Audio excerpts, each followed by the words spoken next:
Good evening. Good evening. Thank you all for joining us, both here in the room and around the globe.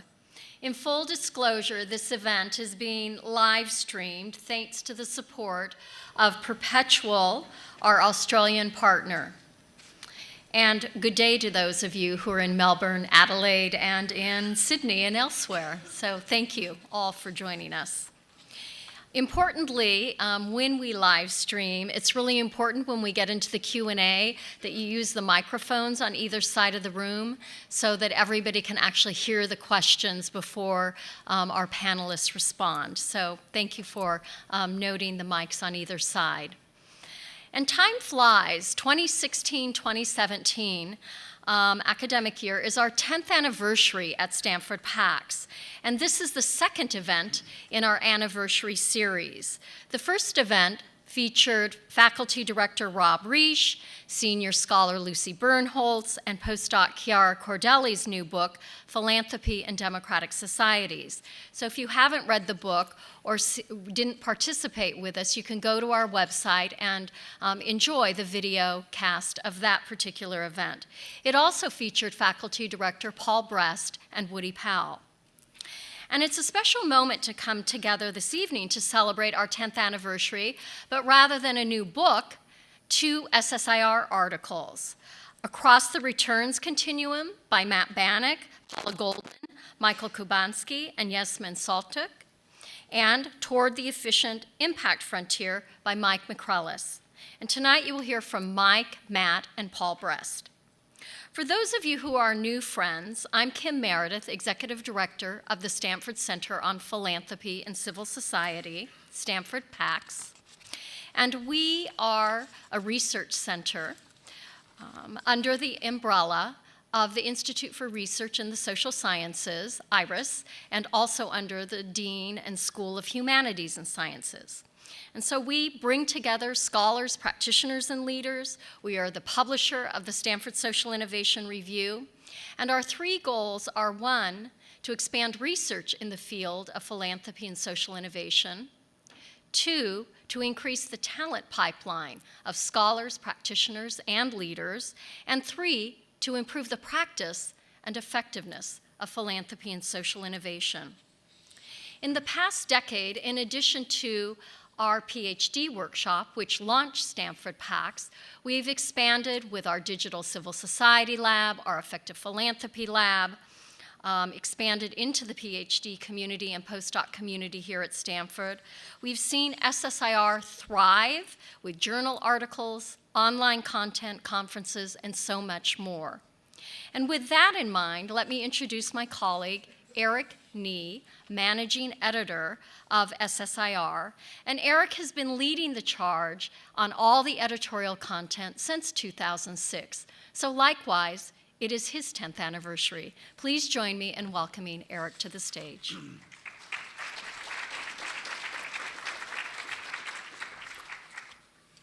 Well, thanks, Kim. As Kim mentioned, the reason I'm introducing our 3 speakers tonight is because Stanford Social Innovation Review has been fortunate to publish articles on impact investing by all 3 of our speakers. In the current issue of SSIR, which I hope you picked up when you came in this evening, but if you didn't, there are more copies outside.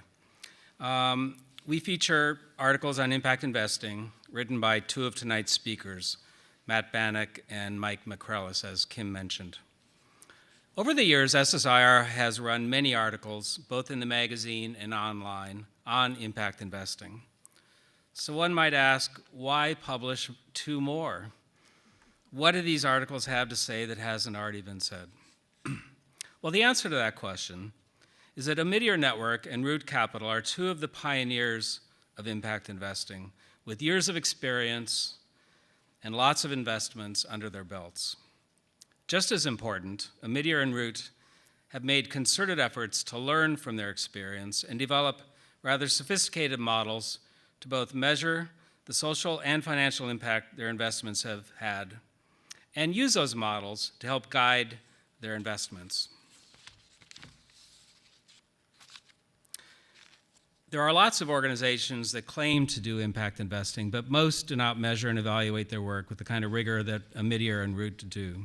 And that's why we published these 2 articles, and that's why we have asked Mike and Matt to speak this evening, because they have elevated the discussion of when and how impact investing works. So we're lucky to have the 2 of them with us. You can read their bios in your program, but let me summarize them briefly by saying that Matt has been the managing partner at Omidyar Network for 9 years, and Mike has been in charge of strategy and impact assessment at Root Capital for 6 years. Along with Matt and Mike, we're fortunate to have as moderator for tonight's event, Paul Brest. Paul is one of the 3 faculty directors of PAX, the former dean of Stanford Law School, the former president of the Hewlett Foundation, and arguably the most active emeritus professor on the entire Stanford campus. Among Paul's many activities, he's done extensive research, writing, and teaching on impact investing. In fact, we have an article from Paul coming out next week on SSIR's website that I encourage you all to read that takes a hard look at when impact investing actually has impact. The title of the article is How Investors Can and Can't Create Social Value. So the format for this evening is going to be this. Mike McCreless will lead off and talk for about 15 minutes about Root Capital's approach. He'll be followed by Matt, who will talk for about 15 minutes about Omidyar. Then Paul Brest will lead a moderated discussion with the 2 of them for approximately 20 to 30 minutes. After that, Paul will open it up for 20 to 30 minutes of discussion and questions from you, the audience. So we have mics on either side, and as Kim said, we are live streaming this, so it's important that you get up and make your way to the mic to ask a question. And after the Q&A, please be sure to stick around. We're going to have a reception out in the lobby. So now let me turn it over to Mike, our first speaker.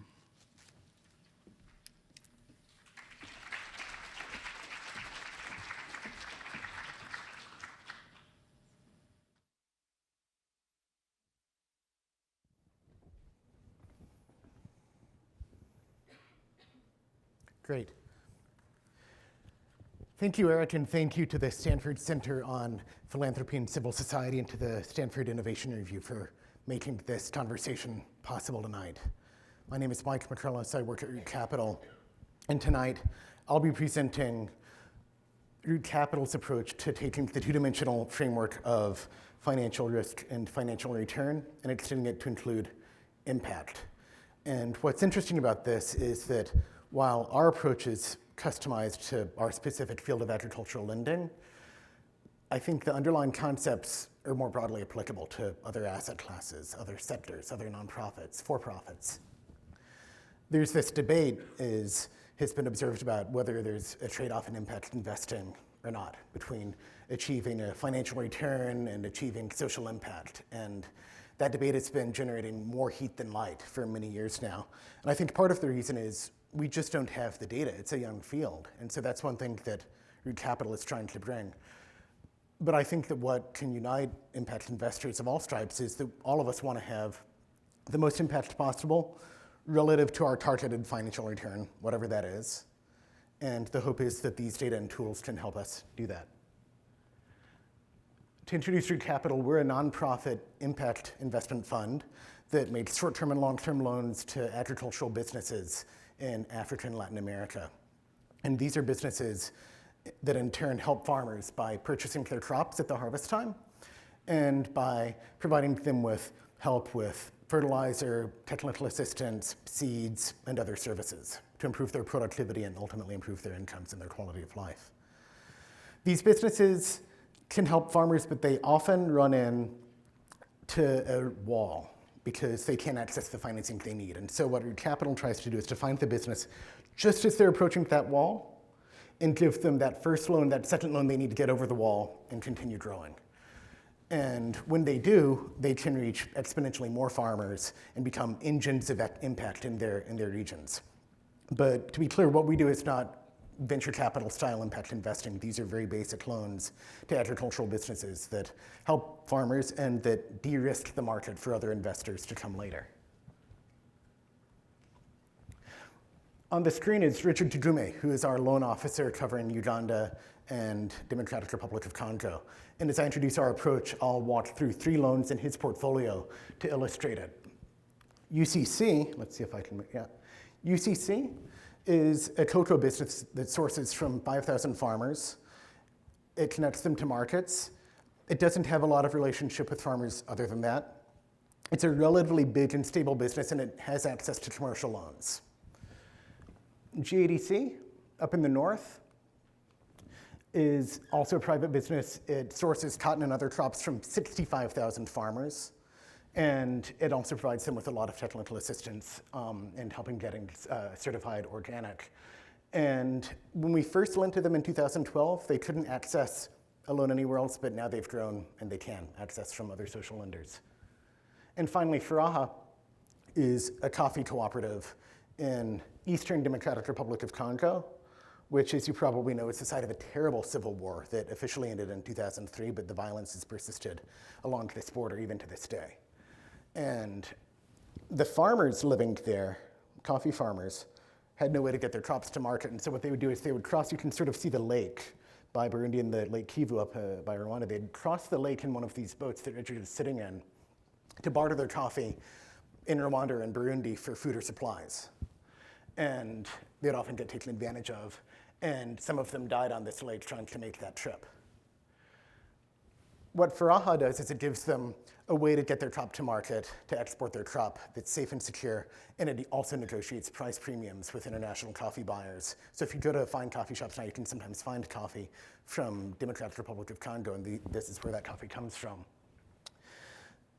Excuse me. When Richard went to find these coffee cooperatives, he had to plan his route by being on his cell phone at all times with people he knew in the region who could tell him where the militias were going, and could he go down this road, and he'd have to stay at the rest house there for 4 hours and so forth. And we were the first to lend to this cooperative 2 years ago.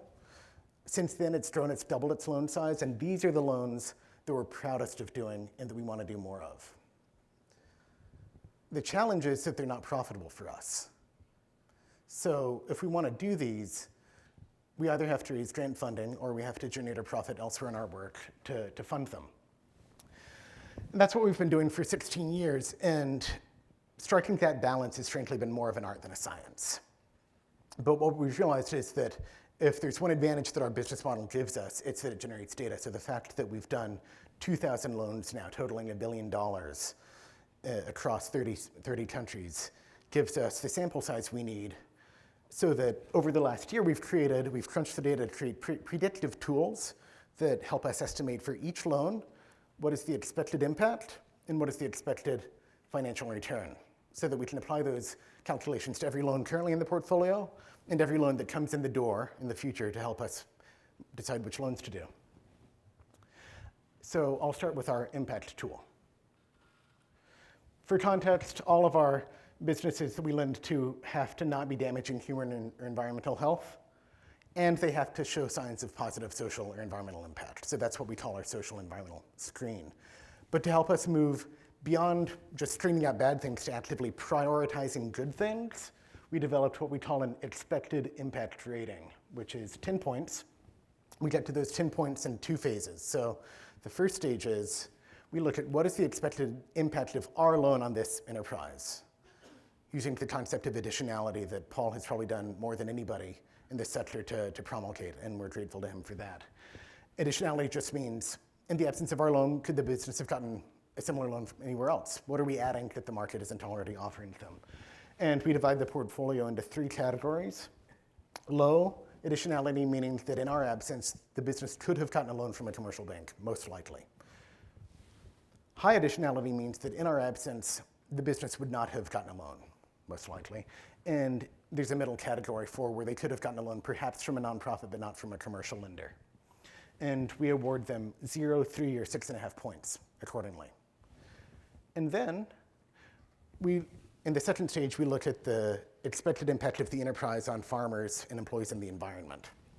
And that includes both the baseline level of poverty and environmental vulnerability in the region, and it includes the expected performance of that enterprise in addressing those baseline conditions. So behind these boxes are about 21 detailed indicators and criteria where we have things like geocoded maps of all of the poverty levels in each region of the countries where we work, and where we've tagged using ArcGIS the locations of each of our clients relative to those poverty levels and relative to biodiversity hotspots and climate change hotspots and so forth. And you can read more about that in the article. You'll see that we awarded more points to additionality than to enterprise impact. And there's a reason for that, which is that it's the high additionality loans that wouldn't have happened but for us, where it's our specific dollars that are making the difference for a community of farmers. And so weighting additionality so highly is a way to push all of those loans to the front of the line from an impact perspective.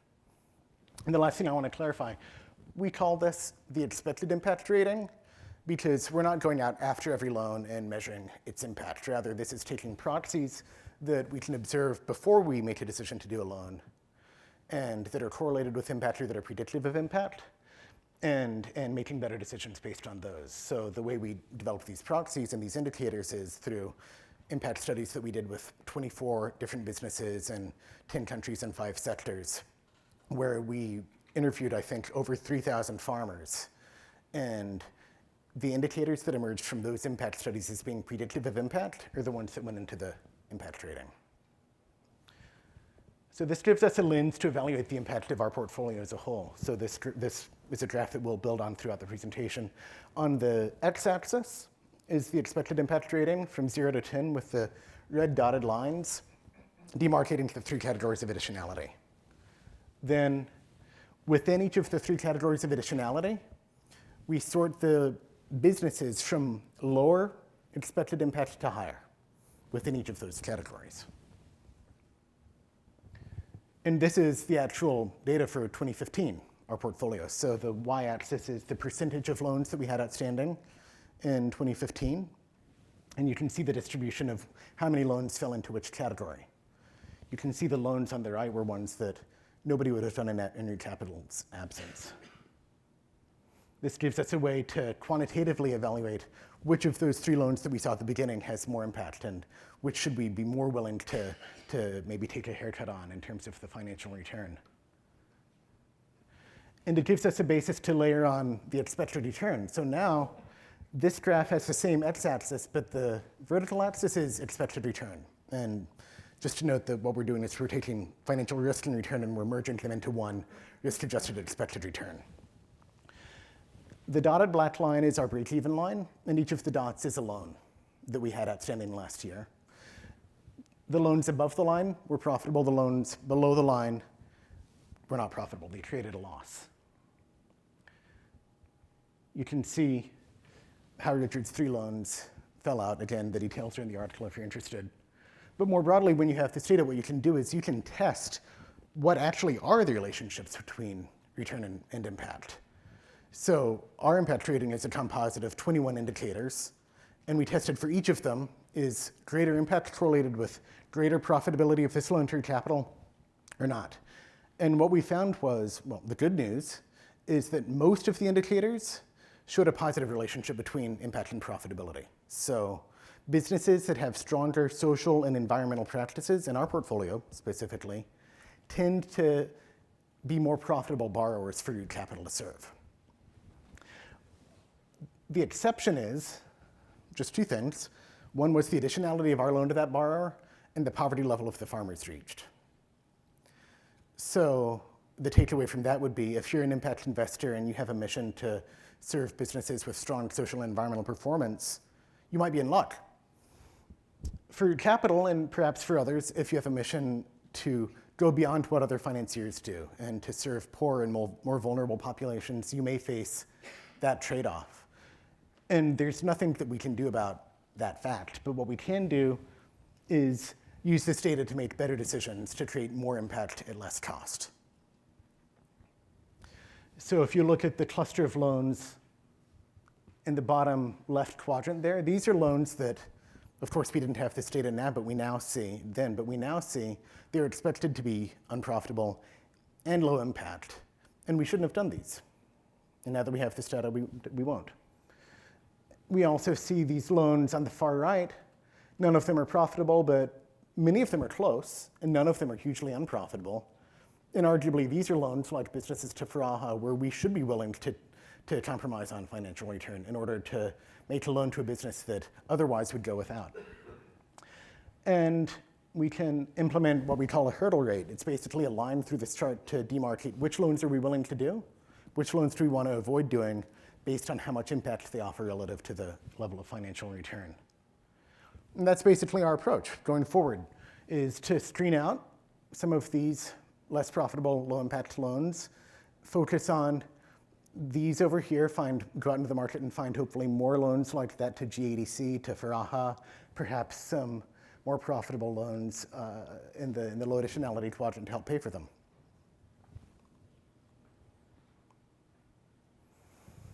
And a lot depends on how many there are out there, right? And it actually seems kind of obvious once it's laid out like this, right? But it's only obvious once you have good data on expected return and expected impact, and you put those together. And that's something that surprisingly few impact funds have done. And it's because there just aren't good tools to help financial institutions manage risk, return, and impact in an integrated and holistic way like this. So this is new territory. And to navigate that territory, we need one more thing. We need a way to translate from the level of 259 individual loans to the portfolio. What do these loans add up to? What if we drew the hurdle rate in a different way? What if we found a different cluster of loans over where Faraha is? How do we think about that? And this chart can help us with those questions. Just like the previous ones, it has impact on the x-axis and return on the y-axis. But this time it's at the portfolio level instead of the individual loan level. So the x-axis is now the number of loans in the portfolio that go beyond what commercial banks would have done in our absence. And the y-axis now is the sum of all of the profits and losses of all of the loans in the portfolio. For us, that's a loss, so it's a negative number. It's the grant funding required for us to support any given portfolio. You can see our current portfolio is the red dot nearest the origin, so that corresponds to the actual 259 loans on the previous slide. What it tells us is that from our current position, we could increase our financial return, or in our case, reduce dependence on grant funding, without compromising on the number of the highest impact loans that we do. And that would look like going straight up in this space towards portfolio A. Or we could increase the number of high impact loans that we do without needing any more grant funding. And that would look like going straight right to portfolio C. Or we could do some combination of both and go to portfolio B. And the general principle being that from a suboptimal position, you can increase impact and financial return simultaneously. There's no trade-off there. But the other implication being that once you do all the hard work of getting rid of the bad loans and going out into the market and finding all the good loans you can find, once you build one of those optimal portfolios on this line, then you'll face a trade-off. So if we managed to make our way, for instance, to portfolio B, and we wanted to increase our impact further, we would then have to increase our amount of grant funding to get to portfolio C. Or if we needed for some reason to cut back on our budget one year, then that would require us to correspondingly cut back on our impact. So the efficient impact frontier is that line that connects them. It's the black line on the boundary of the blue area. And the rest of the blue area is other simulated portfolios that help us understand what we could achieve by swapping in some better loans for some worse loans. So, all of these portfolios, I just want to clarify, are ones where we, build a computer code to, simulate what if we took out 10 loans here, 20 loans there, replaced it with 10 or 20 better loans and so forth. How much could we improve our portfolio performance? And it's the loans on the portfolios on the black line that were the portfolios that happened to offer the greatest amount of expected impact for any level of financial return. And so we call those the efficient impact frontier. The reason being that it's inspired by a concept in financial markets called the efficient frontier. You probably know it already, but the efficient frontier is simply the set of portfolios that offer the greatest financial return for a given level of risk.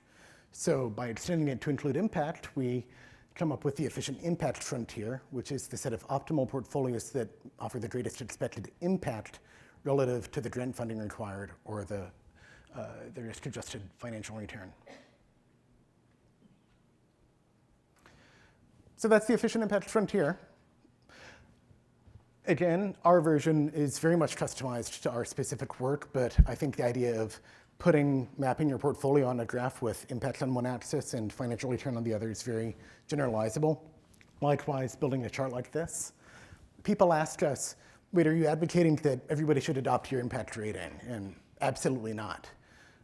It's only to begin to approach that trade-off question in a way that sort of resembles this, by applying data and putting impact and financial return together for the first time. I'd be very interested to see if a for-profit fund could build a similar chart where they swap in maybe a different impact measure on the x-axis and financial return on the y-axis. Foundations that do program-related investing might also be able to use it. But my heart is in the below-market or concessionary impact investing space, where organizations that donate to your capital have real and legitimate questions about if we're receiving donations from them and investments from our investors and we pay those investors back, how do our donors know that their donation isn't just being paid back out to investors, right? How does a donor to your capital know that their donation isn't just providing a cover for bad investment decision making or inefficiencies, right? So donors to below-market impact investment funds need a way to distinguish good impact investing from just bad investing. And the hope is that this can provide that so that funds like us can improve our performance by using better data and better tools, and so that donors that provide the funding we need can look at what we're doing and understand inside the box almost for the first time. And I think that's exciting. Thank you.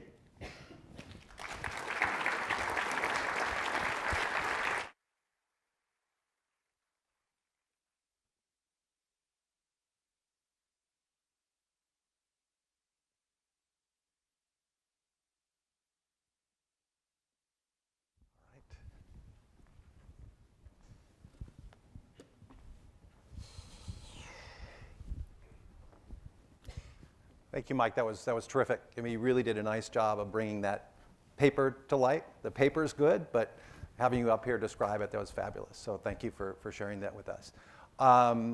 Also, Kim, Eric, thank you guys. I mean, Stanford, in my view, has done more than I think any other university in really investigating all of the issues surrounding impact investing. And the two of you, through PAX and SSIR, have really been leaders in that effort. So I think we all owe you a debt of gratitude. You've really done a fabulous job, and thank you. In addition, thank you for hosting this evening, but really want to call you guys out because I think you should be widely recognized in the field for the real leadership that you've brought to Stanford on really an important set of issues. So thank you. Okay, we'll see if we're... So I'll thank you on behalf of Mike one more time here. So how many of you here are familiar with the Omidyar Network? Oh, that's good. Our branding people have been doing a good job. So for those of you who are not, we call ourselves a philanthropic investment firm. So we invest in organizations that we think can scale up and have a massive positive social impact. We typically invest early stage, and we've committed about $1 billion to date. Half of that has been in for-profit investments, and then we also invest through our grant-making activities. Now, as Mike was referencing earlier, one of the challenges in the emergence of impact investing as a sector is you get in some of these stale debates. And the classic one is there a trade-off between financial returns and social impact? And you'll have programs like this, and you'll have people up at the dais, and some people will say, yes, there is. And then you hear, no, there's not. Yes, there is. No, there's not. And you end up going around in circles. Well, our point of view is that the answer is neither yes nor no, but it depends. And because we have flexible capital that we can invest anything from risk-adjusted returns businesses to grants, we've been really forced to kind of think deeply about the conditions under which you can sacrifice financial returns or should sacrifice financial returns in service to social impact. And that's sort of the overall subject of the paper in SSIR. And I want to take you through it. And I want to share an overall framework here, and then I'll highlight some of the key points with a few examples. So as you can see here, we have basically 3 types of investments. We keep it simple: A's, B's, and C's. Within the A's, those are the investments we make where we're expecting very strong commercial returns, frequently risk-adjusted returns. Now, within that, there are 2 specific subcategories. One are investments we make where we have co-investors, typically venture capital firms, that are also expecting risk-adjusted returns. And because the market, they're representing the market, and we are both expecting that, we call those market-validated investments. Now, the second subcategory are the A2s. This is where we invest feeling that we're going to get strong commercial returns, but we don't have any commercial investors investing alongside us. Now, we typically find this in the emerging markets, where there's a less established venture community. And we feel, because we've established a local presence, that we have some additional insight, either into the market or the entrepreneur or the country dynamics. So we are willing to take risks and still feel we're going to get a nice commercial return, even though others might steer away. So those are the A2 investments. Now, the B's are the sub-commercial investments. By sub-commercial, I mean anything below sort of a risk-adjusted or high commercial returns. And there are 2 categories there as well. And they're just distinguished by the level of the return that we're expecting. So the B1, we're still expecting some decent commercial returns, just not high or risk-adjusted returns. And the B2s, we're expecting probably low returns. And the spirit is more the preservation of capital plus some modicum of a return. So that's the B's. And then the C's are the grants, and those are just distinguished by the level of sustainability of the grant. But I'm going to spend most of my time talking about the investments, the for-profit investments. So first of all, I think it's important to note that we are centered on this notion of social impact. We will not make an investment unless we think that that investment has a potential to scale up and impact 100,000 lives or more. So that's the baseline. Then, from there we say, you know what? If actually investing in a business that has impact embedded in the business model, that's going to generate fabulous returns, is perhaps the easiest way to generate massive social impact, because a highly profitable firm will have robust retained earnings and will also be able to tap the capital markets to grow much, much more. Right? So in some ways, the best way to have social impact is to find a firm that's highly profitable, that has impact embedded in the business model, and invest and scale with it. Right? But that's not the only way to have impact. Right? And our conversation really at Omidyar Network over the years, because we had flexibility in where to invest across this continuum, was under what conditions would we loosen that financial returns constraint in service to impact? And what we found was probably the most important reason why you would loosen that condition around high financial returns is if you felt that you were going to drive what we call sector level change or market impact. So financial return on this slide from right to left goes down. So our expectation is that the market impact would increase. Now, what do we mean by market impact? So this is one of the interesting things in impact investing. People tend to get fixated on the impact of an individual firm. Well, as we know, the impact of any one firm is just part of an overall impact on a sector. And if you can invest in firms that are pioneering a new sector, you can have a multiple of impact that goes beyond just one firm. And it's not necessarily the first firm in the sector that's going to have the biggest impact. So we then said, okay, there's this notion of market impact, And we're willing to sacrifice financial return if we can demonstrate market impact. So what are the kinds of things that might fit under market impact? And we came up with 3. Pioneering a new model for a new market, providing industry infrastructure, and influencing policy. Take each of those in turn. How many here are familiar with D-Light? Right? Emerged from Stanford and the D School here. We invested in D-Light. We didn't necessarily expect risk-adjusted returns, but we thought there was huge social impact in providing low-cost lanterns to people who didn't have access to light. D-Light helped pioneer that market. Not only that, they then pioneered an entirely new solar market in home solar systems. The price of kerosene now, there are now home solar systems that D-Light and others sell, where the daily cost of that system is lower than the daily cost of kerosene.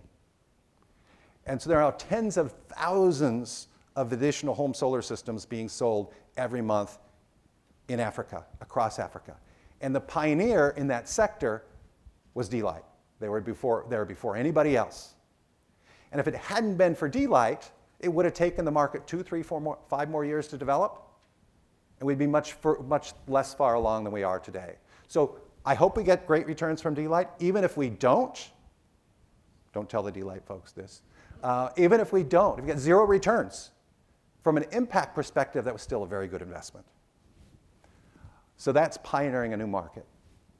Second, industry infrastructure. So it's not just individual firms that are necessary for a sector or market to grow and to prosper. Sometimes there are pieces of infrastructure that are critical. Credit rating agencies, for example, in financial services.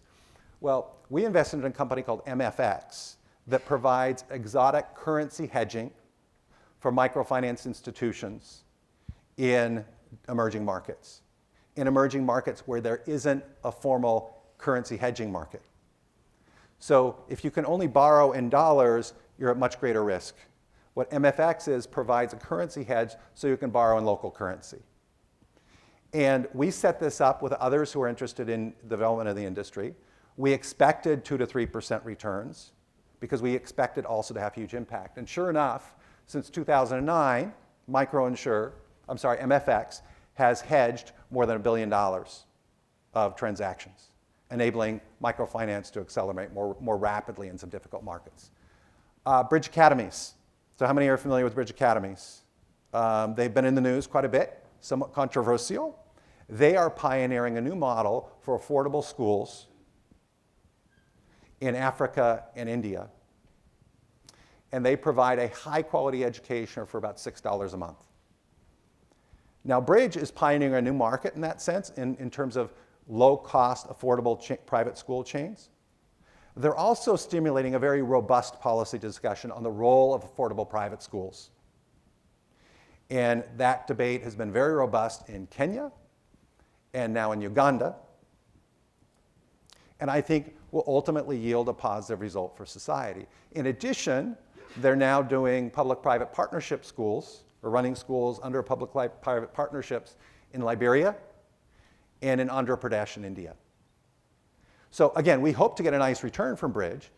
Even if we don't, there are a lot of issues that this is stimulating that are helping markets develop that have a terrific positive social impact.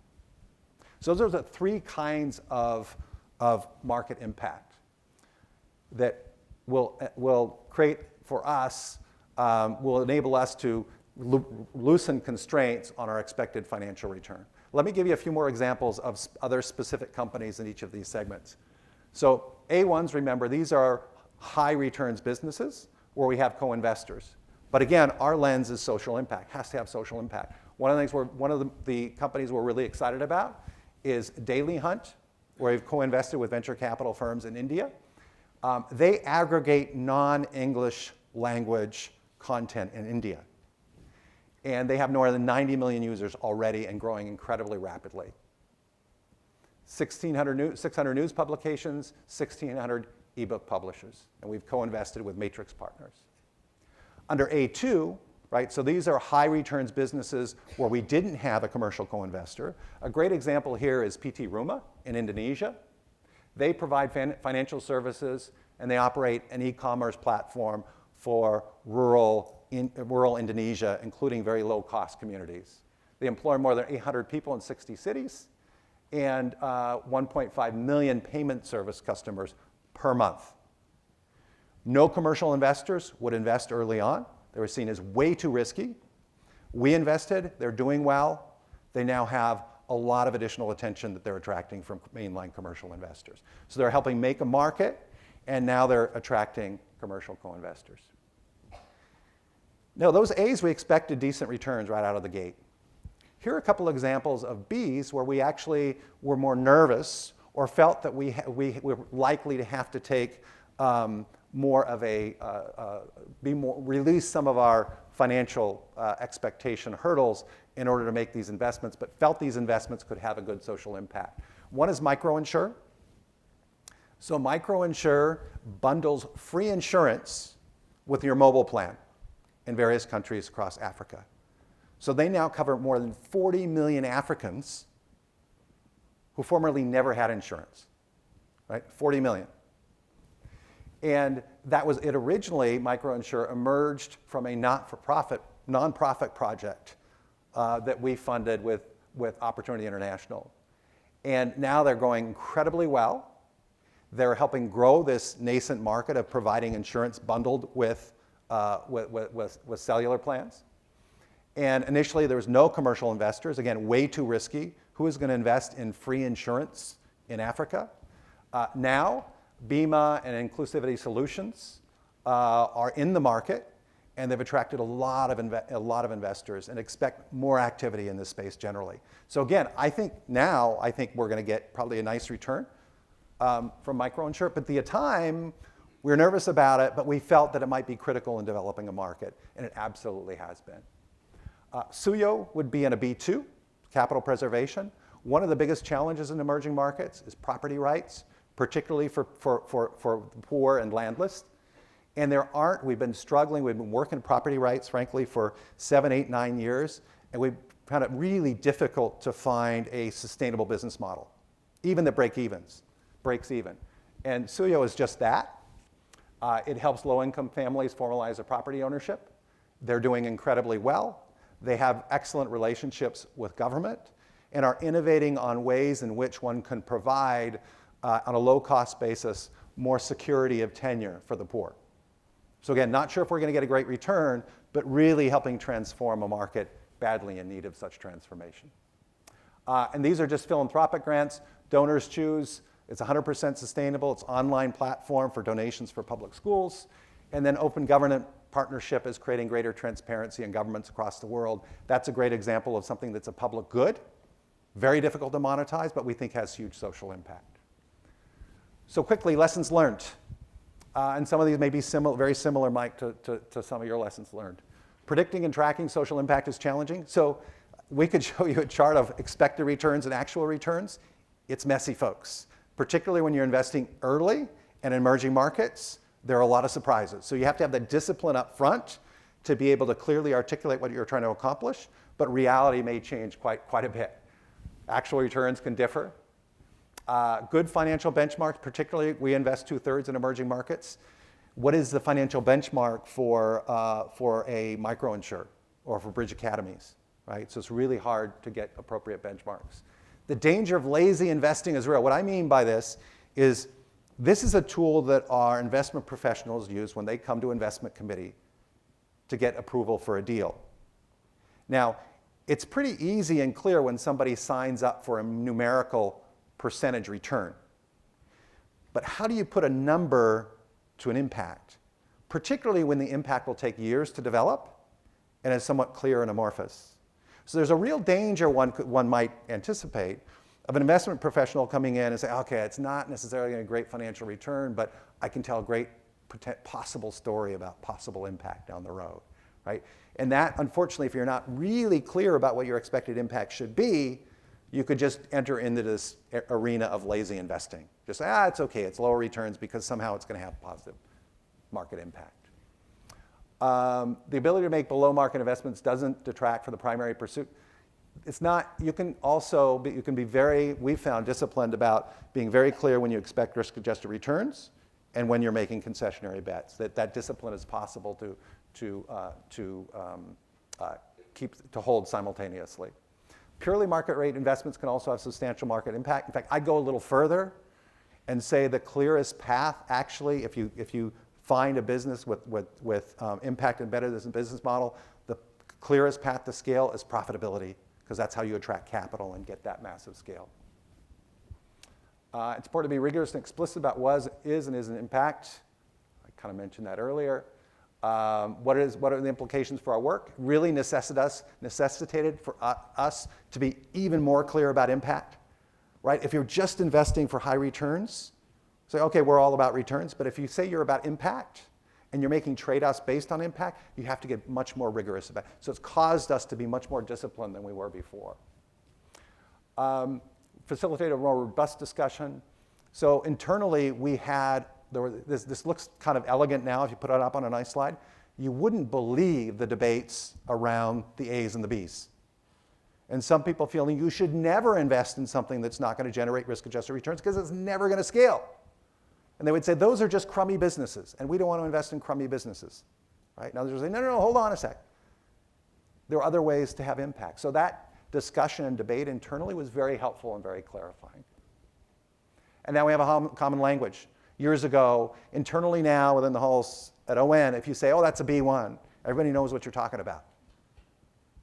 That's an A2. Okay, get it. Okay, so it actually provides an entree into a very rich conversation about a particular investment. So this is sort of the call to action. Mike, you made a couple points like this as well. I think where we both agree is we need to shift this debate from is there a trade-off between financial returns and social impact to under what conditions should one consider making an investment that's not going to generate strong financial returns? Under what conditions? And by the way, we're lucky at Omidyar Network because we can invest any type of capital. One of the reasons why you get into this debate is a lot of people have already raised a fund that's based on a premise that there's no trade-offs, and they're supposed to go out there and get risk-adjusted returns. So of course they're going to say there's no trade-off, right? Other folks are fortunate to have a pool of philanthropic capital where they can afford to be more concessionary, and their remit is actually to stimulate markets or to go in where others would not go, like Mike was saying. And for those folks, absolutely. For those folks, it may well appear that the best work is actually done when you're willing to loosen the financial constraints.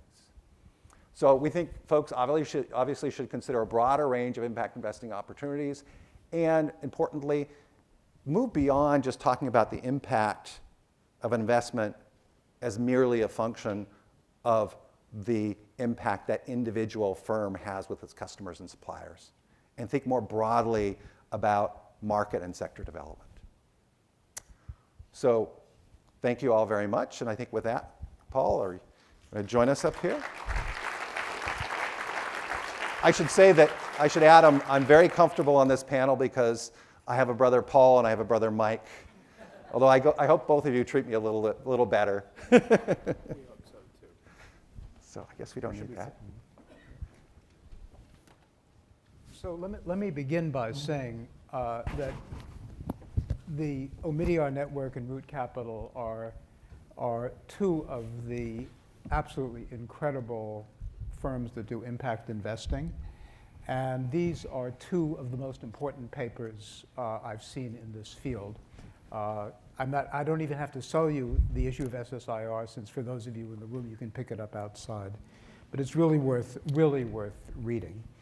What I'd like to do is set up some questions, but I'll take a little bit of time for the setup. Unlike the person who, in the audience, when they have the mic and say, after 5 minutes, say, there is a question there, isn't there, somewhere? And I'll come to the question eventually. Let me just start with some definitions. And I think this is simply a matter of vocabulary. So a socially neutral investor is somebody who is invested simply for financial return. How many of you have retirement funds or something like that? How many of you have instructed your fund managers to look for social as well as financial returns? Right. You are, as almost most of the world is most of the time, socially neutral investors. That doesn't mean it doesn't have an effect on society, but it means you're only looking for financial returns, which is a totally legitimate thing to do. Impact investors are socially motivated investors. Wherever they are on the continuum that you saw, they are also interested in social impact as well as financial returns. And I'm going to make it simple. The continuum, moves wonderfully, and I think that's one of the huge contributions to the field that Matt has made with the continuum. But there are, at one end of the continuum, are non-concessionary investments. That is, you expect, of course, we don't always get our expectations with any kind of investment, but you expect to get a risk-adjusted financial return and to have social impact. And at the other end of the continuum, which ends with grants, you expect to have social impact and you don't expect to have financial returns. And of course, a grant is 100% loss of capital. So the last term I want to define, because it sets up important questions for both Matt and Mike, is what impact means. So there are different words for impact. Additionality is one. Social value added is another. Making a difference is sort of the simple point. But when you say making a difference, it's compared to what? And here is why I asked how many of you are socially neutral investors. For an impact investment to make a difference, it has to actually ultimately lead to the investee enterprise, the organization or business, producing more good things than would happen just with socially neutral investors. And one of the things that makes this difficult at the non-concessionary end of the spectrum, at the end where you expect risk-adjusted return, is for every impact investor, there are millions, literally millions of socially neutral investors who might invest in the same company. And that's where some of the questions come up.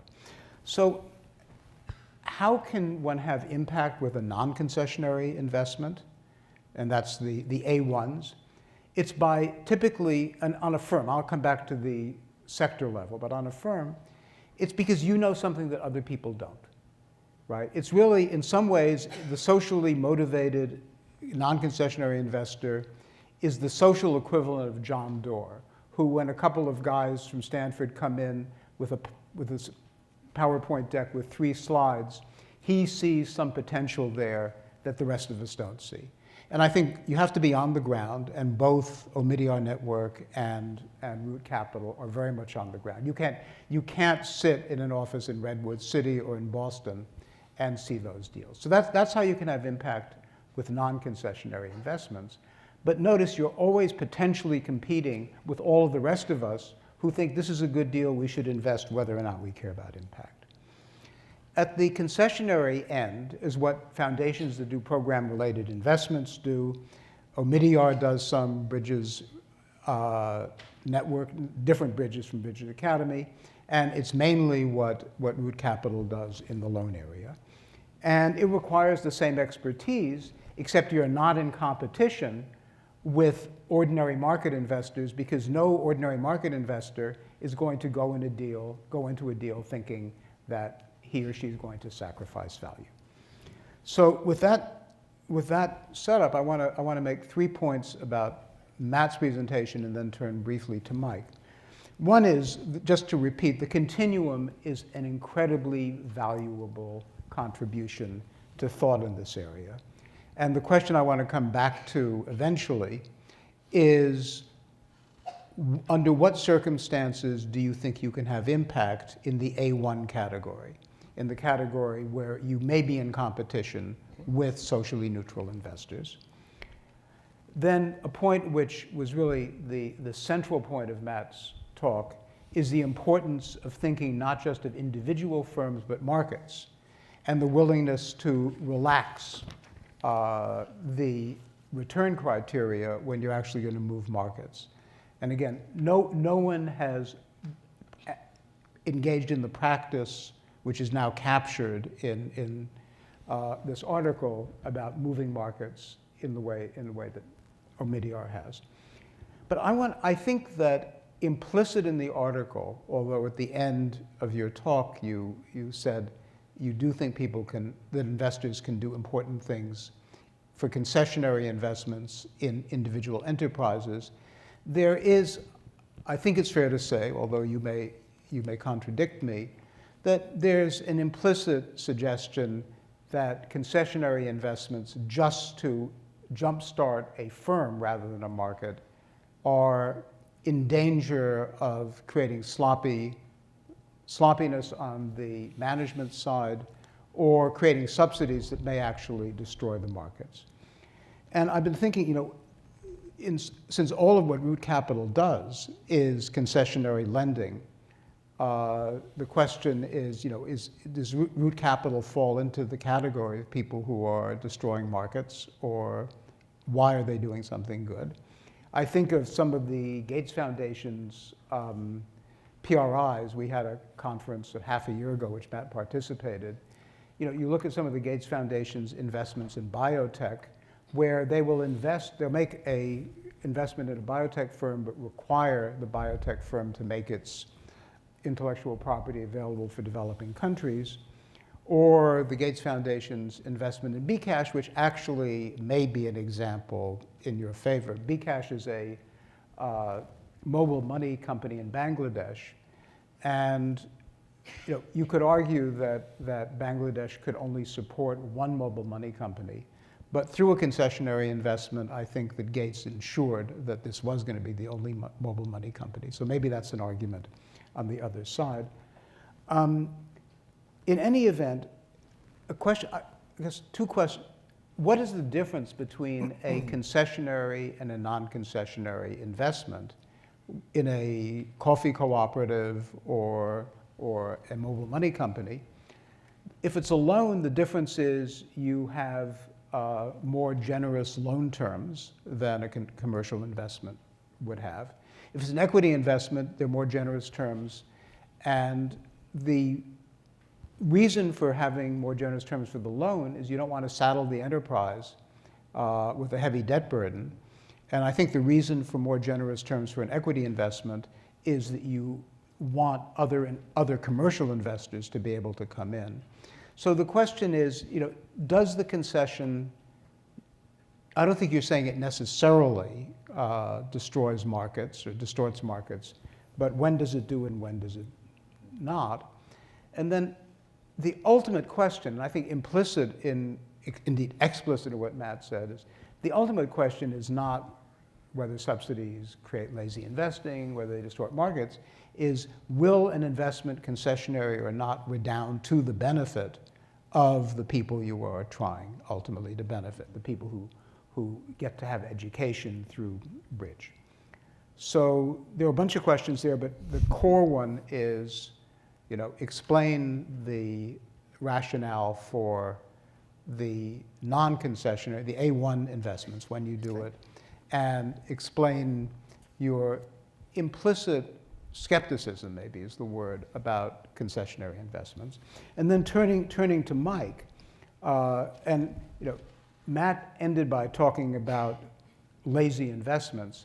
I think what Root Capital has done and what Mike has written about is the antidote to lazy investments. When you try your best to quantify the social impact as well as the financial return. It's easy to quantify financial return. I mean, this is something that people have been doing for hundreds of years. Trying to estimate social impact and additionality is a new game.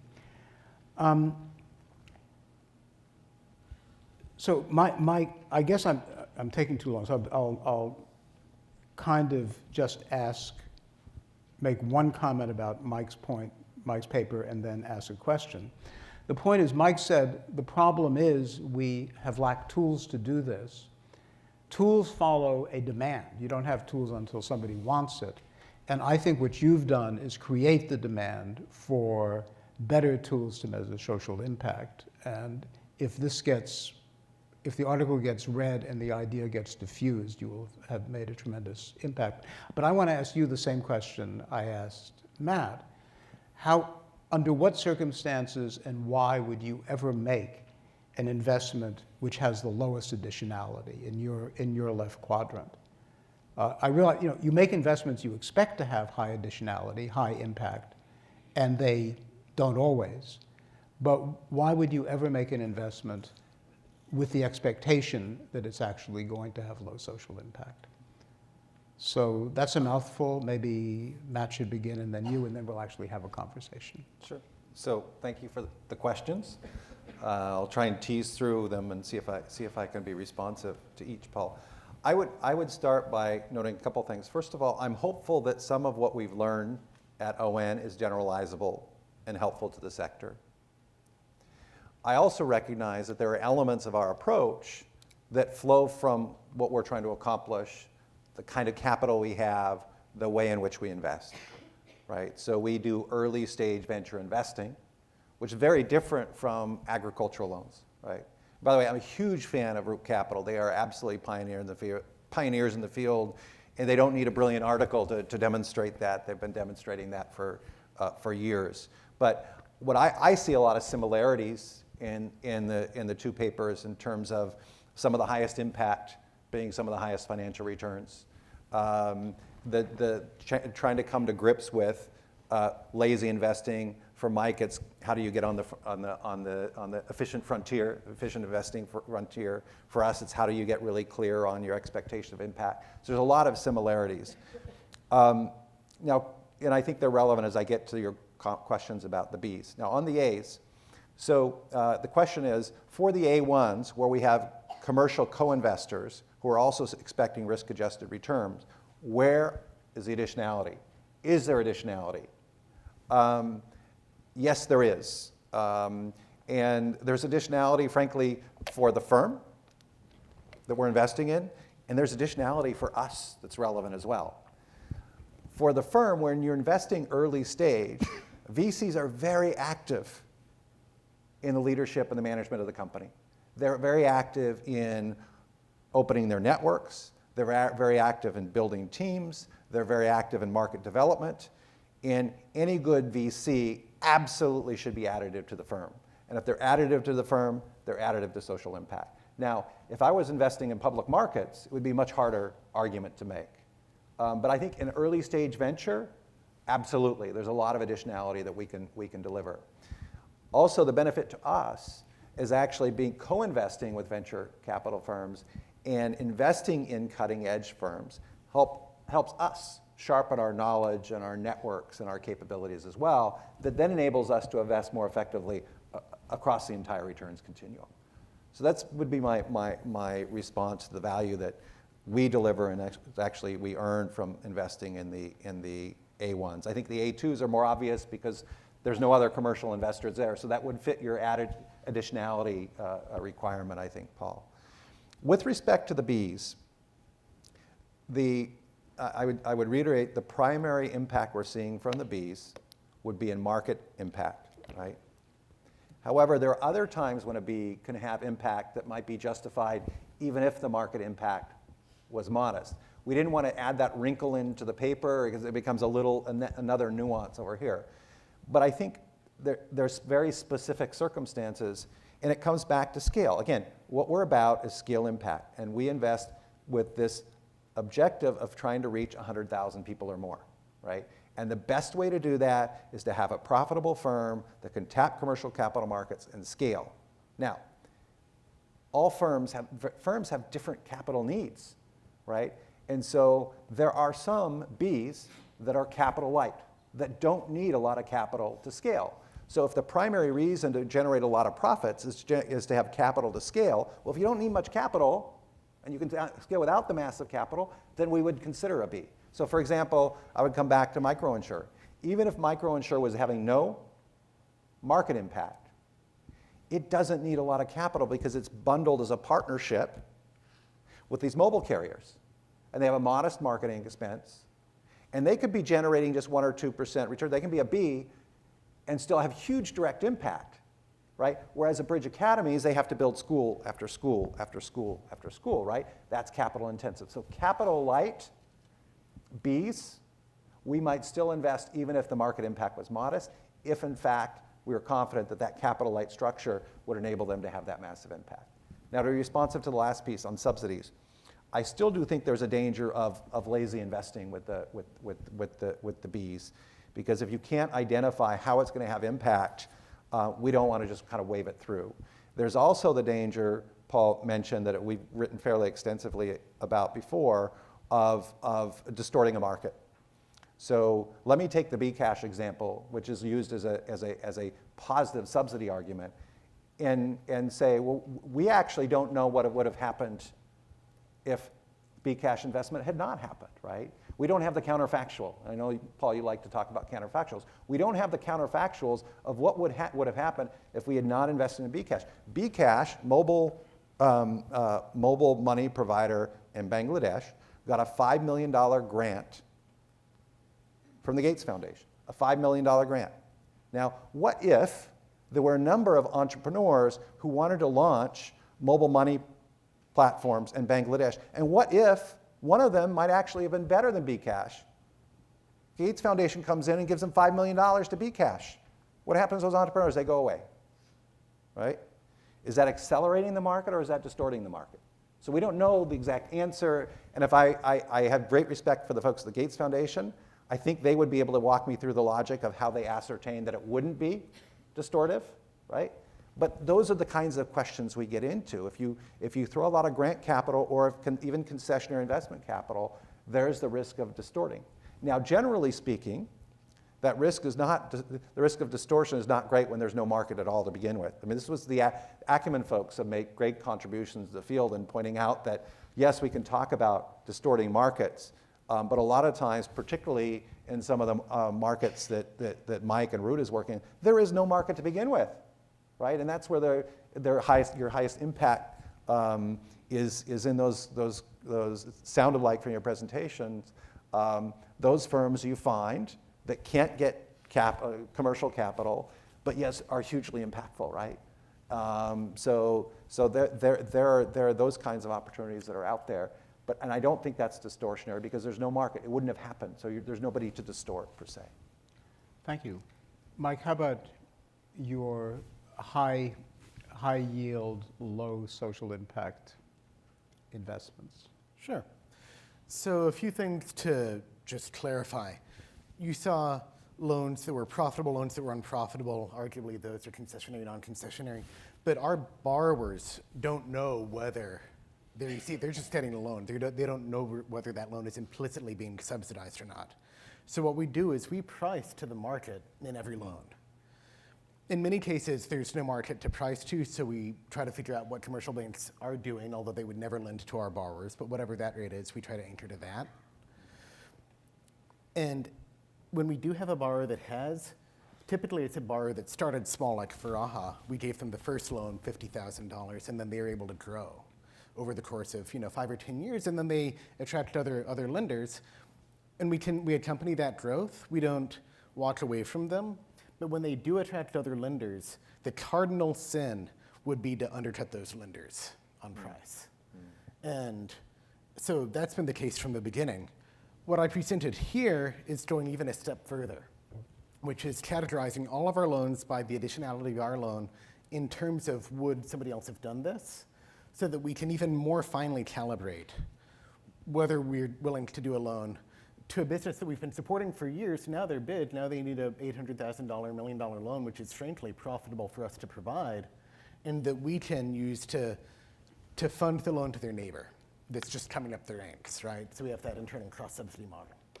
So what we've seen here is an effort to be even more data-driven in bringing just the right amount of subsidy to overcome market failures where those exist, and immediately stepping back once the business is able to access other sources of finance.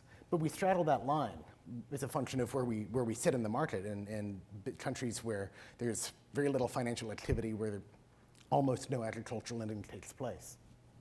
You could make the argument, I'd like to know whether you do, and then we'll throw it open to you to ask each other questions and then to the audience.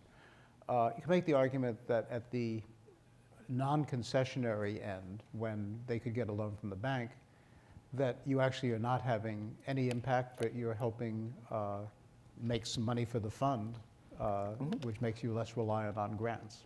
Well, that's precisely the argument. And I think the article that I think it was Eric mentioned earlier that you're publishing on Monday creates that distinction between investments that are value aligned, where we're supporting a business that's doing good in the world, but our investment isn't changing anything for that business. And then investments that create social value because our investment unlocks that business to go further than it otherwise could.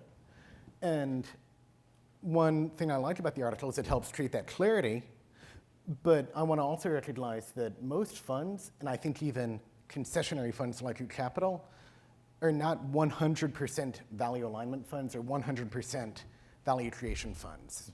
I frankly don't think it's sensible for any fund to refuse to make an investment to any business that has another option.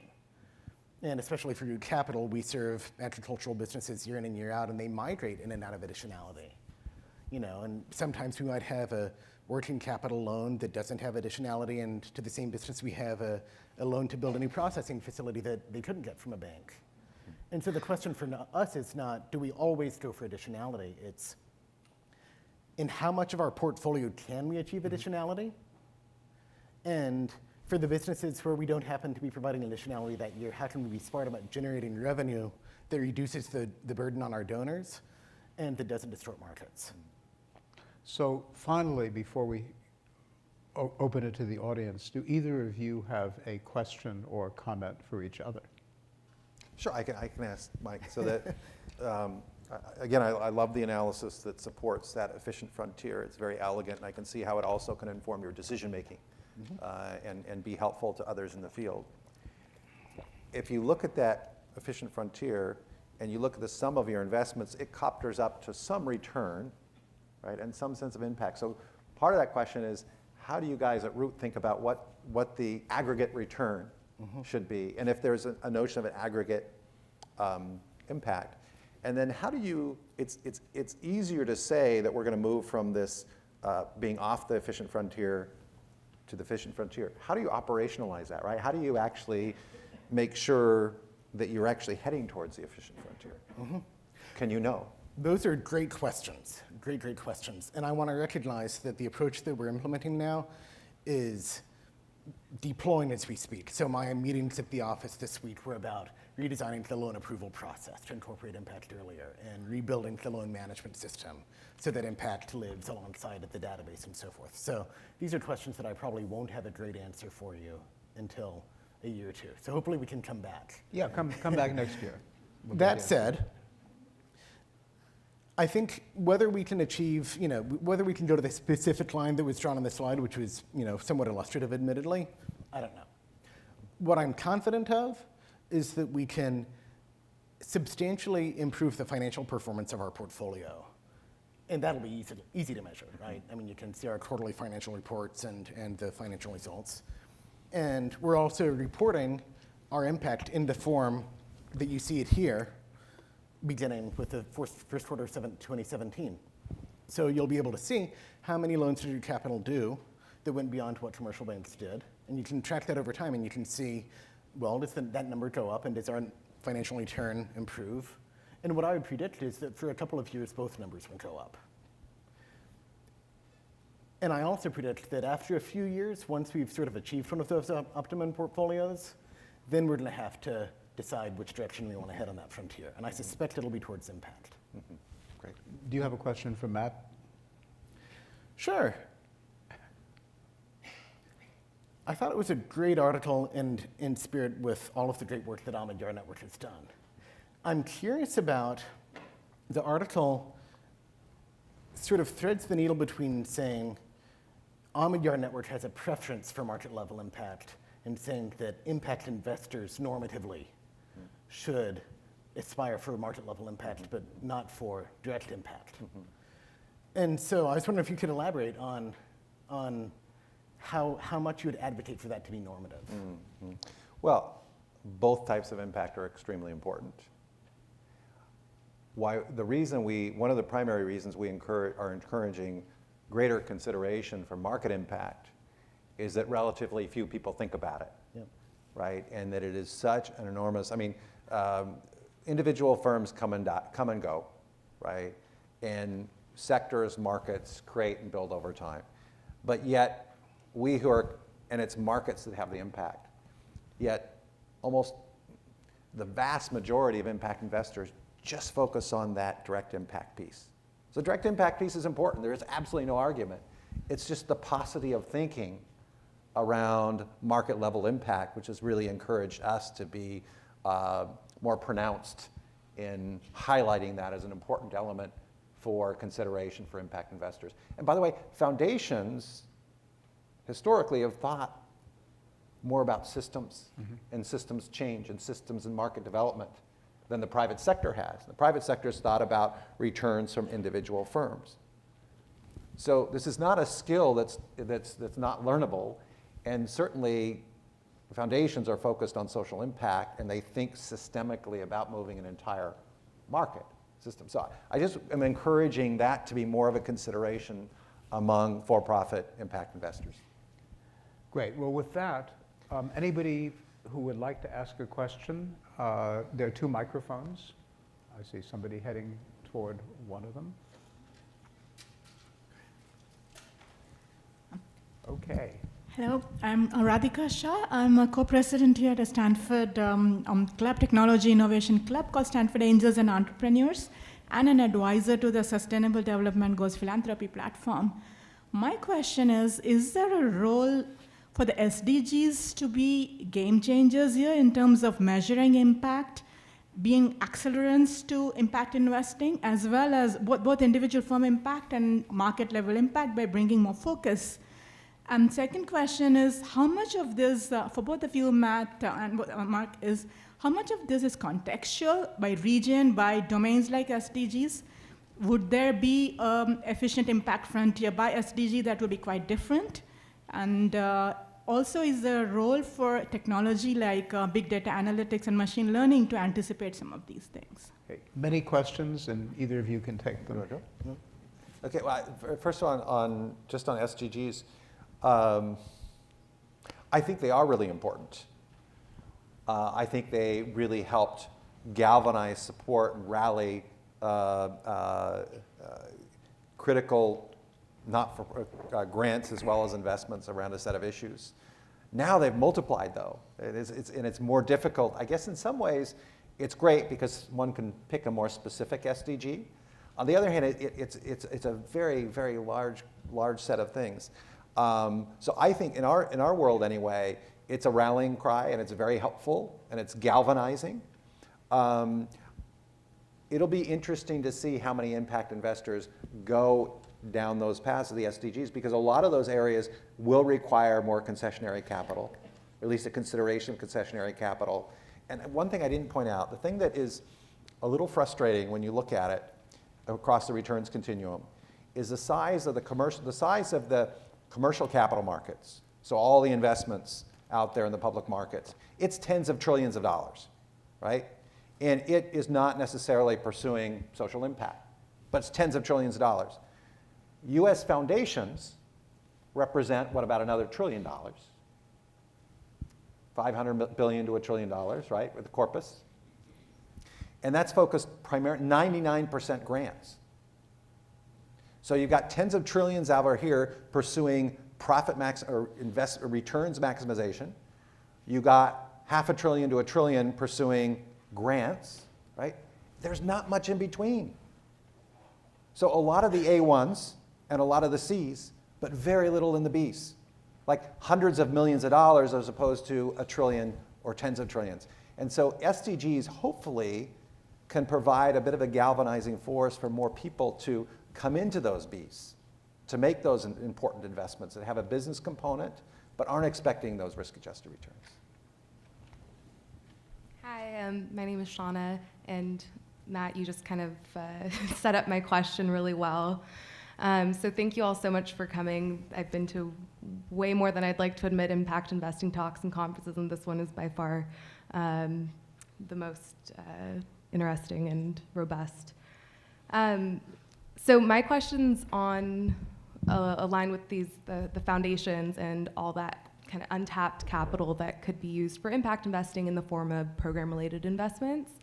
And from the research I've done, there's very, very, very few foundations that make program-related investments, except for the really large Gates, Packard, et cetera. So what do you guys think about, just in general, with family foundations using program-related investments as a tool to make concessionary investments into small businesses in their communities? So people who aren't qualified for loans, or kind of similar to what Root Capital does, but in urban areas in the US. Before either of you answers that, since my guess is not everybody here knows what a program-related investment is, let me just give you a very brief description. A program-related investment is for all practical purposes, it has to be concessionary. And it's an investment that, in effect, is like a grant. And the IRS, it's a creature of the Internal Revenue Code, and it's treated like a grant for all practical purposes. So it counts against the required 5% payout of a foundation. It's not an investment that would be made by the investment side of the foundation. It's made for a social purpose. So a couple thoughts. There's also what's called a mission-related investment, which is an investment you can make out of the corpus of the foundation. And I was actually part of the National Advisory Board on Impact Investing, and we helped work with Treasury to loosen some of or to make a broader interpretation of when it was appropriate to do those MRIs, mission-related investments. So I totally agree with your point that PRIs can be powerful. I also agree with your point that very few foundations actually use them, with a few very notable exceptions. But again, 99% of foundation capital is still going to grants. By the way, the percentage of that 1% that goes to equity investments is probably 5 to 10%. Maybe 15 now. But it's like 15/100ths of 1% of foundation capital deployed goes to equity-based PRIs. Where I actually what I think is really promising is the innovation that we are beginning to, and hopefully will continue to see, from ultra-high net worth individuals. Now, we may not like it, but there's been this massive concentration of wealth. And I think it's the Fortune 400 wealthiest people in the US control $500 billion. Actually, this must be more, a couple of $1 trillion. Huge, vast amounts of money. Amounts of money that exceed the corpus of US foundations. And these are people who have not yet committed to how they're going to do it. And by the way, the Gates Giving Pledge, there's probably $400 billion represented just in the Gates Giving Pledge among people who have made their money frequently in business, who have committed to giving away or deploying more than half of that in their lifetime for the betterment of humanity. And those are people who have not yet set out foundation structures that naturally direct them to do 99% grants. I'm sure most people know Mark Zuckerberg created a limited liability corporation that enables him to invest for impact out of an LLC. So for me, there's an opportunity for a lot of impact investing that can emerge from the ultra high net worth individuals who are committed to philanthropy, and committed to philanthropy, I think with the election, and for many is a wake-up call, committed to philanthropy in the US as well, in some of the urban environments that you may have in mind. Mike, do you want to say anything about PRIs? Yeah, I was just going to say a couple of things that sort of address both points. You mentioned that most foundations are not doing PRIs. And the other question also asked about the role of data. Well, I think the hope is, as PRIs emerge, as we embark on the new round of Sustainable Development Goals, how can we fill in the middle of the continuum, like you said? And I think that's where the role of data plays, is to sort out that messiness between, I'm making some revenue, but not as much as a real bank would, but I'm having a lot of impact, but I can't measure it. I think that's the tool that will unlock both PRIs and a wider variety of approaches to the SDGs, and that's what I hope will happen. Thank you. Hi, I'm Steve Schramm. Pierre worked on a startup I was running, and I think he had. How did he do? Startup didn't. It had an IPO, but it eventually died. He had some side project during that time. However, it was some electronic marketplace. I don't know what happened to it. No, I was actually saying, how did he do? What was his performance appraisal? His for performance Pierre? he's a great employee. Oh, okay, good.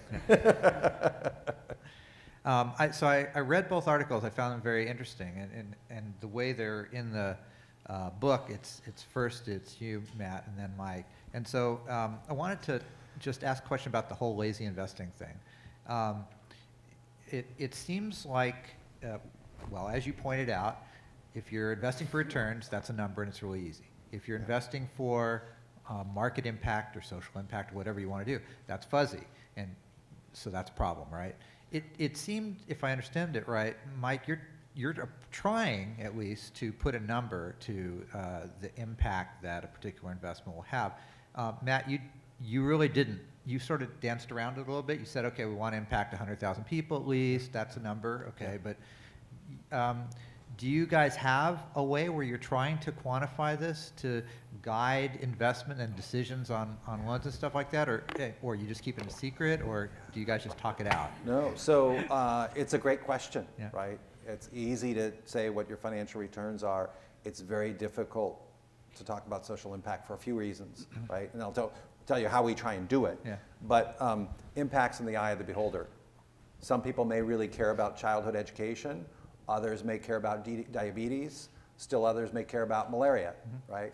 And how do you weight one across the other? You're making value judgments, so it's very difficult. We're in 6 distinct initiatives, right? So even our work in education, how can we compare a year of education for a second grader in Kenya to making college entrance easier for somebody in India? Or even a second grader in India at this socioeconomic level, a year of education versus a year of education for this child in Kenya. It's really hard to distill that down into a number, right? We just finished, like it was a 150-page PowerPoint presentation, of course, that we delivered to our board that tried to go through this. And what we found is it's pretty easy putting a number on things. So how many people got that education, right?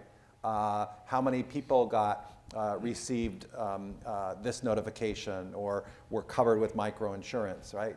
So we could do, that was a number of individuals. And you see a lot of impact investors say, we impacted 2 million people. And you're like, well, are each of those 2 million impacted the same way? So what we try to add is, then what is the depth of impact, right? So we have reach as a number of people, and then what is the depth of impact? And what we found is that got subjective pretty quickly, but we could discern low, medium, high.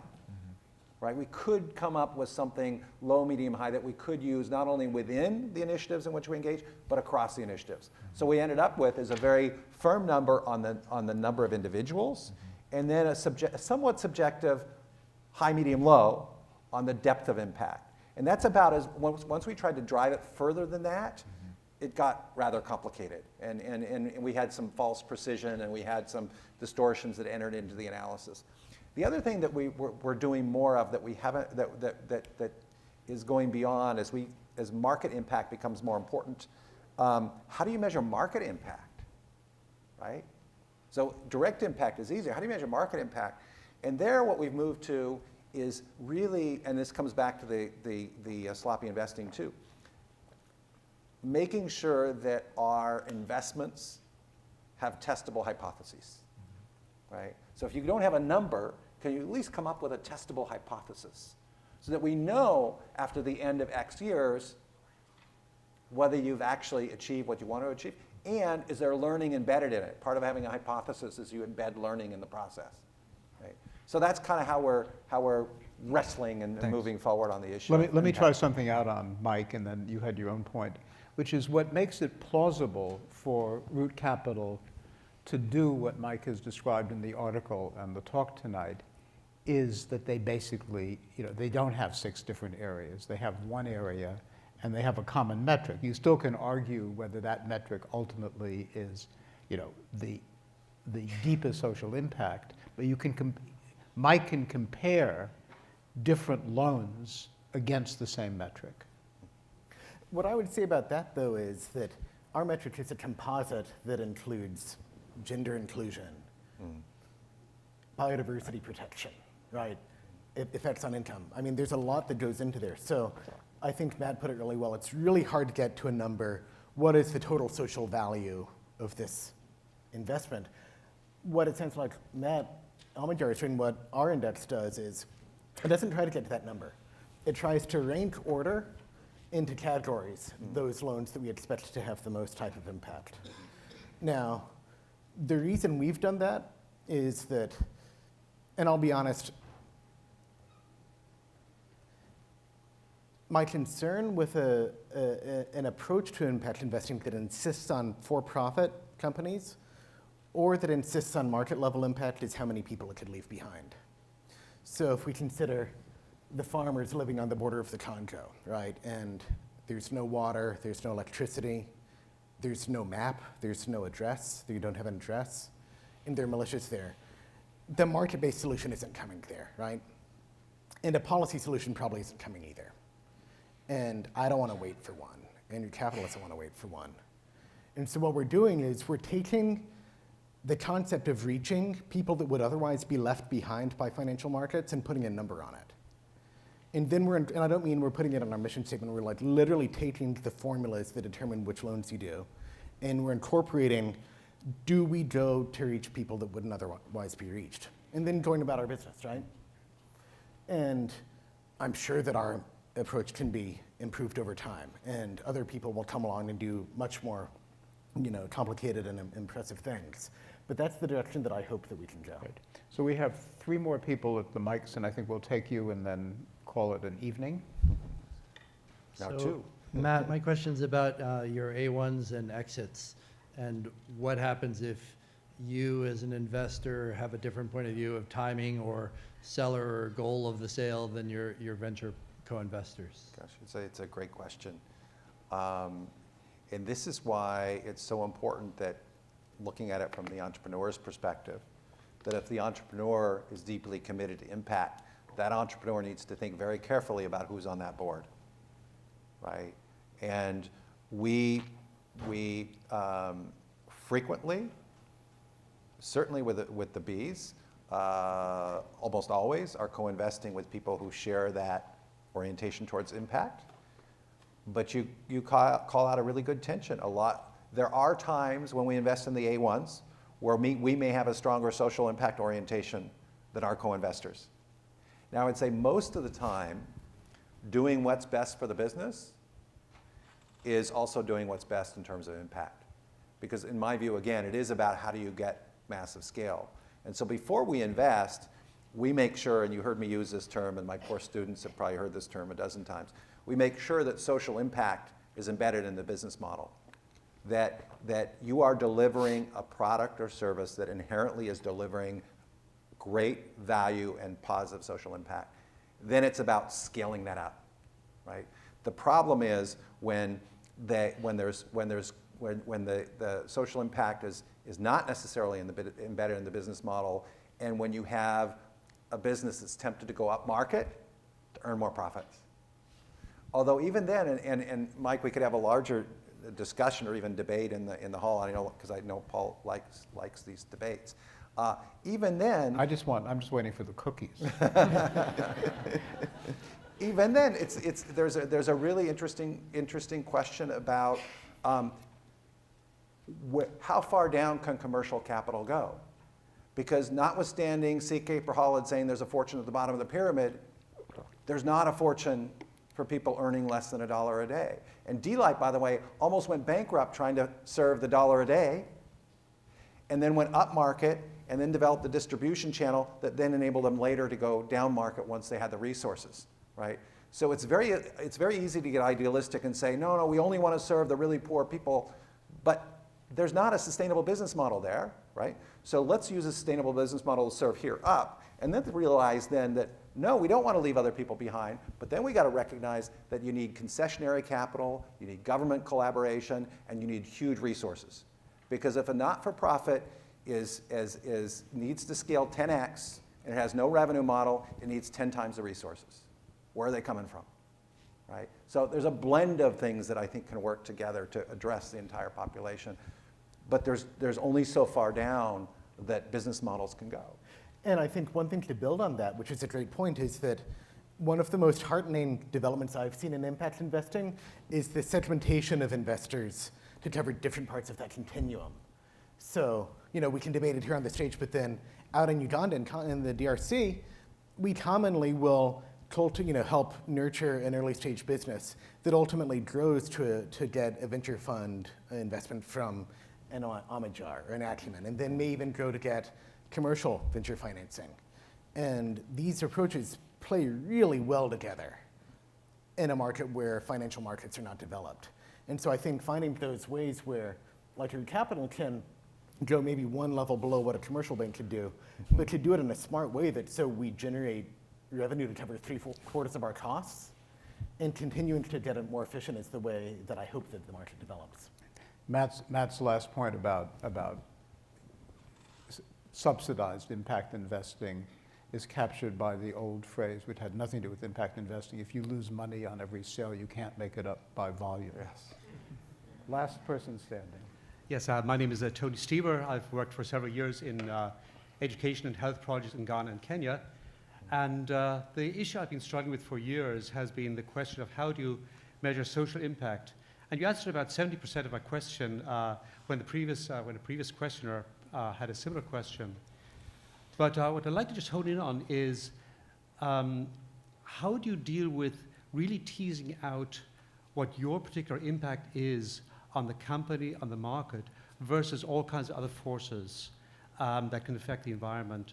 How do you look at the long-term sustainability of a particular stimulus and how well that works? How do you look at some of the cultural issues and how they might affect the success of the venture? And finally, do you actually have local people actually come in and work with you on the criteria and evaluation of the businesses from a social impact point of view? Because I think that's it's a very, very difficult area. Yeah. Go ahead, I'm sorry. please, Mike. No, please. No, there are a number of questions here. There's one that I want to hone in on, which is how do we know what's the impact of our investment on a business?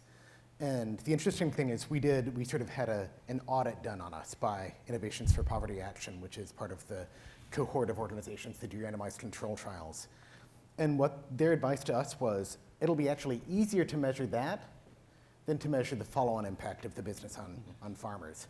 So what we did is we were able to partner with an economist who was until recently here at Stanford named Rocco Macchiavello, who did a regression discontinuity design study.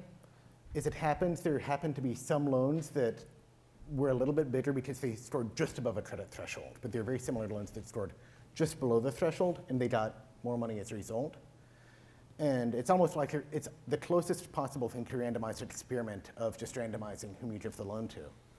And so then if you randomize who you give the loan to, any effect of that loan, you can attribute to the loan. You eliminate other causes. And what it found is that our loans, on average, resulted in a proportional increase in the purchase of coffee from farmers and a smaller increase in the price of coffee purchased from farmers. So in other words, as a result of our loan, on average, businesses do more to help farmers. And it's been hard to, it took years to get that done, and we had to give them literally all of our data. But it is possible. So let me conclude with just two quick thoughts. Mike, while Matt was busy teaching his class, Mike and I had a snack before the meeting, and Mike asked, what is my hope for the field? And it's a bundle of things. It's kind of clarity of aims, candor about what people are trying to do and how they're doing, and then best efforts to measure impact. We can measure financial returns, best efforts to measure it, and being reasonable about what can be measured. And I just have to say again, these two papers move the field with respect to all of those forward. The second point, and it's something that came up in a conversation I had this afternoon with a social entrepreneur interested in using impact investing to develop neuroscience further, is the point that Matt made about foundations. Not all foundations, but a number of foundations work on systems change. They don't look at individual organizations, they look at the whole system. And I think the maturation of impact investing, maybe a signal of that will be when impact investors understand that an impact investment like a grant is just a tool, and that the goal there's nothing wrong with supporting individual organizations. I mean, every Bridge Academy is making that many more children better educated. but when one can think about impact investing as a tool for market change, for systems change, that will show the maturity of the field. And Omidyar is surely leading, as is Root Capital. So thank you both. Thank you, Wayne. Thank you. Thank you, Paul. Thank you. So as we conclude with a call to action and a call to impact, please join us for a reception out in the foyer. And if you have not already read the articles, there are many copies of SSIR. And for those of you who are watching the live webcast, please go to the website and look them up. Again, thank you to Matt, Paul, and Michael. Thank you so much.